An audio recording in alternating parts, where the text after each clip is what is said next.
Welcome to Kentucky Skills U's Instructional Framework webinar series, meant to introduce adult education instructors to how these new resources can improve overall instructional and programmatic efficiency and work in concert with the implementation guide. The Introduction to Student Persistence Retention Framework is part 2 in the 5-part webinar series. Once you've watched all 5 parts, remember to complete the Survey Monkey Questionnaire found on the Kentucky Skills U Professional Learning page to verify your fulfillment of this 4-hour professional learning requirement. My name is Missy Brownson. I'm Senior Associate for System Support, and I'll be your guide for this webinar. The purpose of this webinar is to introduce you to the Student Persistence and Retention Framework. This webinar will provide insight and tools, especially as they pertain to persistence and retention. Adult education students often face barriers that, if left unaddressed, can impede their ability to persist and succeed. Helping students build persistence is possible, but it requires mindfulness and effort from all staff members, from the person who answers the phone to the person who provides instruction and all contacts in between. As you will see in this webinar, the Student Persistence and Retention Framework's resources correlate to LINC's adult education teacher competencies. This helps connect the dots between student persistence and best instructional and program administration practices, thus ensuring that persistence efforts are seamlessly blended into the everyday operations, instruction, and culture of local Skills U programs. Did you know that 39% of Skills U students who enroll drop out before post-testing? That's roughly 4 out of 10 students. So why do these students leave?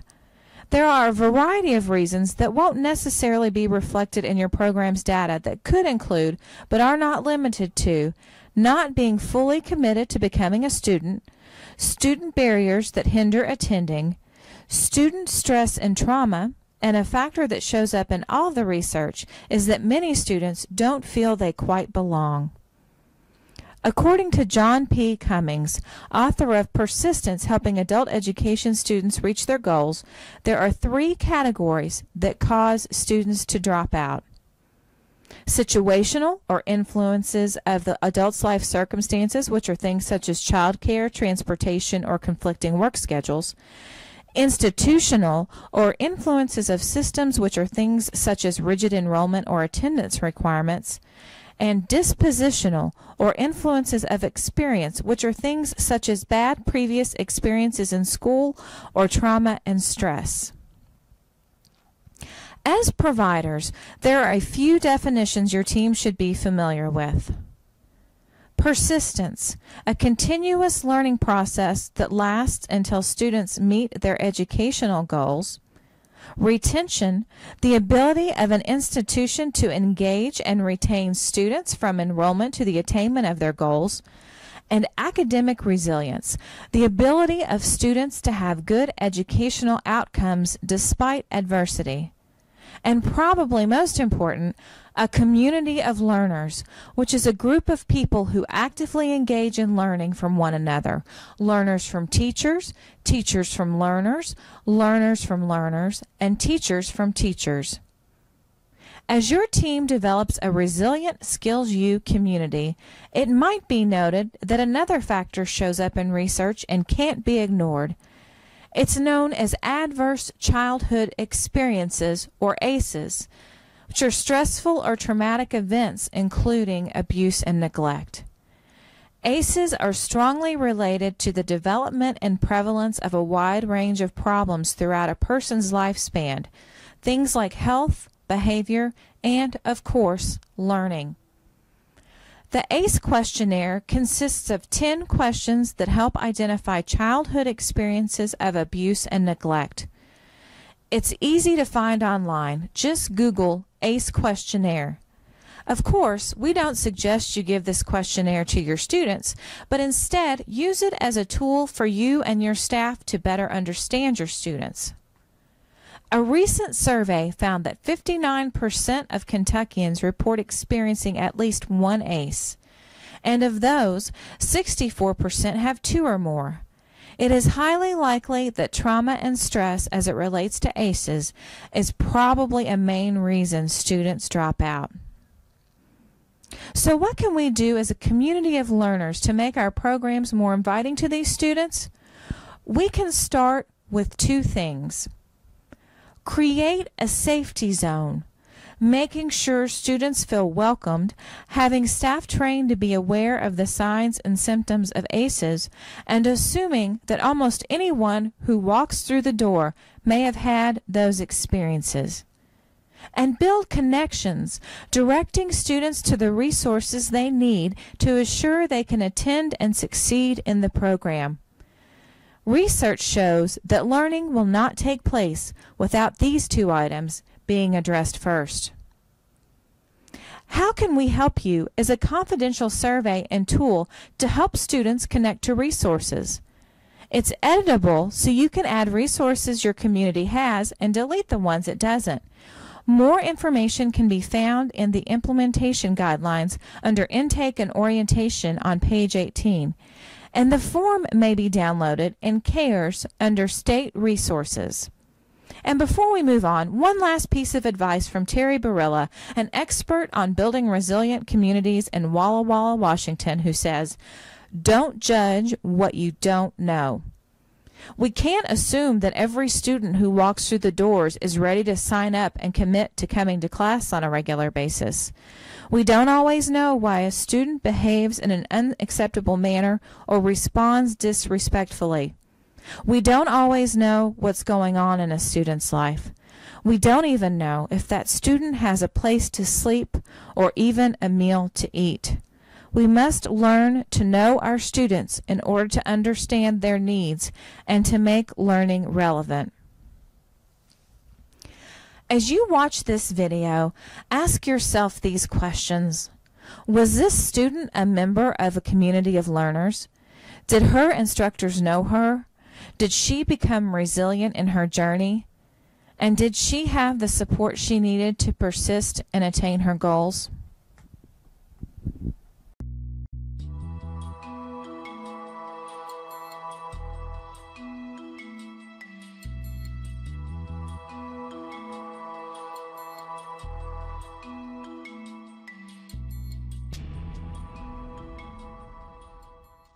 But then I remember when I first came in, Debbie was one of the first ones I met, and she's so infectious.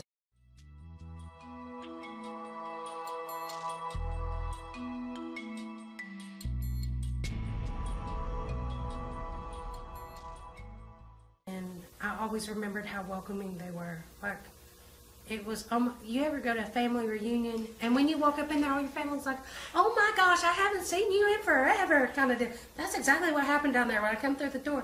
They were like, "I haven't seen you in forever." They knew exactly who I was, you know, and the girls always know who they've taught, and who they always know. And you kind of get to know these women on such a kind of personal level that they become like parts of your life. I know that sounds crazy, but I live so far away from my family that, you know, it was just me, my husband, his family down there, and my two kids. And, you know, when you come in and you're with these women and they're educating you and helping you to get your GED, because I left high school when I was 16. And, you know, I was one of 5 kids. We had that whole poverty thing down. It was like perfectly down. I mean, and I remember thinking if I could go get my GED, get a better job, start my career, do all kinds of stuff, you know, I would kind of like have it made. I would one up all the ones that's like, "Oh, you're never going to be anything, you're not going to make it," kind of deal. So I remember being so nervous when I first walked in there, because I was like, you know, I've been out of school for a while, I done had some babies, you know, I got this should be fine. And then I took that test, and I remember feeling a small amount of defeat, but it wasn't nothing they would let me feel, because Debbie was like, "It's okay." You know, and I think even still to this day, when I'm in there setting up a test or whatever for someone else, I'm like, this is not a pass or fail. This is a location. Let's see what you need to work on. And I think a lot of the things I've learned through getting my GED, and I work through a college program, so I work here, I think I deploy that in life all the time. The things these women taught me, but they teach you to think on a different level without really making it apparent to you that they're teaching you. It's never like, no, don't do that. It was always like, let me help you to see it this way.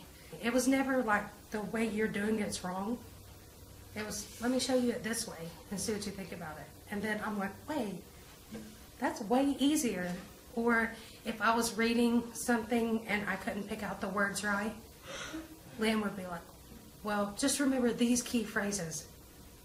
And then you got it. It's like a lifetime learning thing versus how you were taught in school. But I'm always maybe higher in spirits because, you know, growing up, it was harder. Like, life was just harder.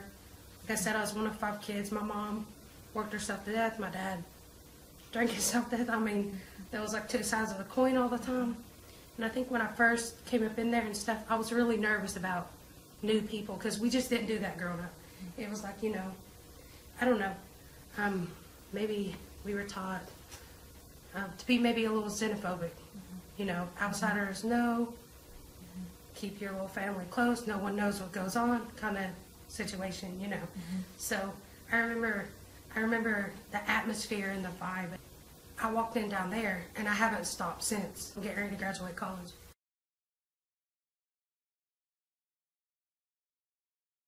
My son is Marine bound, and he's like, you know, if my mom can go back to school while raising some kids and helping dad, you know, I also helped take care of my husband's mom and dad for a long time, financially and otherwise. So, you know, he kind of said something the other day that really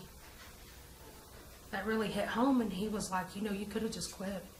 You could quit at any time, but you don't. And he's like, and you plow through. It doesn't matter what wall's there. You break it down, and you're just like super mom all the time. And I'm like, oh my God, it about kills me all the time, you know. But I think it taught him that he can go and he can do Marines and he can do whatever he wants, and it don't matter the age or the drive or whatever, because he sees me lose my mind. He sees me have a breakdown here or there during college, but he always sees me pick myself back up and go right back at it.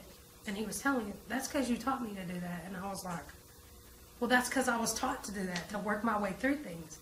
So I don't think these ladies realize that they teach us so much, but they do. Always help us to succeed. They always do.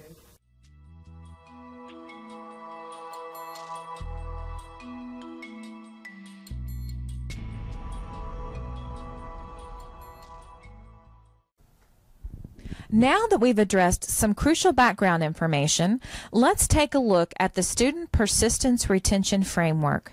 This framework varies from the other frameworks in that it addresses programmatic design as well as instruction.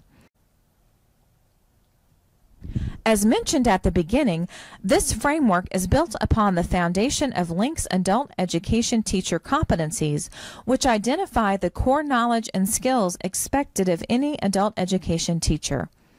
My collaborator, John Greenwell, and I identified the competencies most relevant to student persistence and retention and started there.